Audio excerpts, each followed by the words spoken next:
امریکہ نے عراقی کردستان سے فوج نکالنا شروع کر دیا۔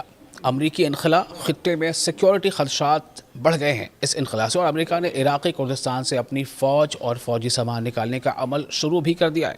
ایک بہت بڑی خبر ہے، خاص طور سے گلف کنٹریز کی جو سیاسی حالات ہیں اس کے مد نظر، اور جس طرح سے امریکہ کے یہاں پر ابھی ایران کے ساتھ جو جنگ کے حالات بنے ہوئے ہیں پچھلے کئی مہینوں سے، ان سب کے درمیان یہ خبر کافی اہمیت کا حامل ہے۔ آپ دیکھ رہے ہیں نیوز 18 کا سوشل میڈیا پلیٹ فارم، میں ہوں وصال اعظم۔ ایک بار پھر آپ کو یہ بتا دیں کہ امریکہ نے اپنے فوجیوں کو کردستان سے نکالنے کا عمل شروع کر دیا ہے۔ تاہم امریکی حکام کا کہنا ہے کہ یہ کوئی اچانک فیصلہ نہیں بلکہ پہلے سے طے شدہ منصوبے کا حصہ ہے۔ اس پیش رفت کے بعد خطے کی سیکیورٹی صورتحال پر نئے سوالات اٹھ رہے ہیں۔ عرب اخبار الشرق الاوسط کی رپورٹ کے مطابق امریکہ نے شمالی عراق کے کردستان ریجن سے اپنی فوجی ساز و سامان اور فضائی دفاعی نظام کی مرحلہ وار واپسی شروع کر دی ہے۔ اب سوال یہ اٹھ رہے ہیں کہ کیا یہ ایران کے بہت ہی جارحانہ جوابی حملے کا نتیجہ ہے جو ایران نے امریکہ کے الگ الگ جو اس کے اہداف ہیں اس پر نشانہ سادھا تھا جوابی حملے کے دوران؟ جب امریکہ نے ایران پر حملہ کیا تھا تو ایران نے امریکہ کے جتنے بھی بیسز ہیں یا جو ملٹری انسٹالیشنز ہیں الگ الگ ملکوں میں، چاہے وہ عراق ہو یا پھر وہ UAE ہو یا اردن ہو یا قطر ہو، ان تمام جگہوں پر، یا کویت ہو، کیا یہ اس کا نتیجہ ہے؟ ایک سوال یہاں پر ہے۔ کردستان ڈیموکریٹک پارٹی کے سربراہ مسعود بارزانی کے میڈیا مشیر کفاح محمود نے کہا ہے کہ یہ مکمل انخلا نہیں ہے بلکہ پہلے سے تیار کیا گیا منصوبہ ہے، پلاننگ ہے۔ ان کے مطابق میڈیا میں آنے والی یہ خبریں کہ امریکہ نے عراق مکمل طور پر چھوڑ دیا ہے درست نہیں ہے، یہ ان کا کہنا ہے۔ چند روز پہلے اطلاعات سامنے آئی تھی کہ اربیل کے قریب حریر ایئر بیس سے امریکی میزائل، ڈرون اور پیٹریاٹ دفاعی نظام ہٹا لیا گیا ہے، جبکہ زیادہ تر فوجی اور بھاری سامان بھی منتقل کر دیا گیا ہے، یعنی یہاں سے ہٹا لیا گیا ہے، اسے کہیں اور لے جایا گیا ہے۔ لیکن کفاح محمود کا کہنا ہے کہ امریکہ نے اپنے تمام دفاعی نظام نہیں ہٹائے۔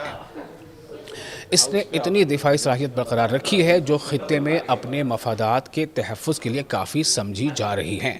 انہوں نے مزید بتایا کہ انبار صوبے کے مختلف امریکی اڈوں سے فوجیوں کو پہلے ہی حریر ایئر بیس منتقل کیا گیا تھا اور اب وہاں سے انہیں دوسرے کنٹریز بھیجا جا رہا ہے۔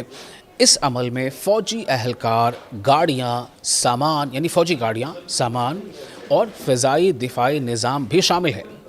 رپورٹس کے مطابق کردستان ریجن میں روایتی امریکی فوجی اڈہ موجود نہیں بلکہ وہاں امریکی مشیر عراقی فوج اور کرد پیشمرگہ فورسز کو تربیت دیتے رہے ہیں۔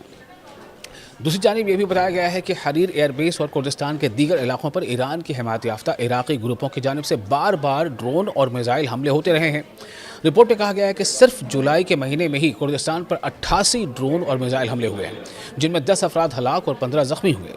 مقامی ذرائع کا کہنا ہے کہ امریکی انخلا کے بعد بھی ایسے حملے رکنے کا امکان کم ہے۔ البتہ پیشمرگہ فورسز نے حال ہی میں ایسے دفاعی نظام حاصل کیے ہیں جن کی مدد سے کچھ ڈرون حملے ناکام بنائے گئے۔ وہیں دوسری جانب امریکی اخبار وال اسٹریٹ جرنل نے بھی رپورٹ کیا ہے کہ امریکہ مشرق وسطیٰ میں یعنی مڈل ایسٹ میں اپنی فوجی موجودگی کا دوبارہ جائزہ لے رہا ہے، خاص طور پر ایران کے ساتھ حالیہ کشیدگی اور مسلسل حملوں کے بعد۔ ادھر عراق میں ایران کے قریبی مزاحمتی گروپ پہلے ہی امریکی حملوں کا جواب دینے کی دھمکیاں دے چکے ہیں، جبکہ بغداد حکومت نے ان گروپوں کو ہتھیار ڈالنے کے لیے ستمبر تک کی مہلت دی ہے۔ تو کل ملا کر ہم یہ سمجھیں کہ اب سب کی نظریں اس بات پر ہیں کہ امریکی فوج کے اس مرحلہ وار یعنی فیز وائز انخلا یعنی ایگزٹ یا وہاں سے نکلنا، چھوڑ کر جانا، اس کے بعد عراق اور پورے خطے کی سیکورٹی صورتحال کس سمت جاتی ہے اور کیا اس سے کشیدگی یعنی تناؤ کم ہوگا یا نئے تنازعات جنم لیں گے۔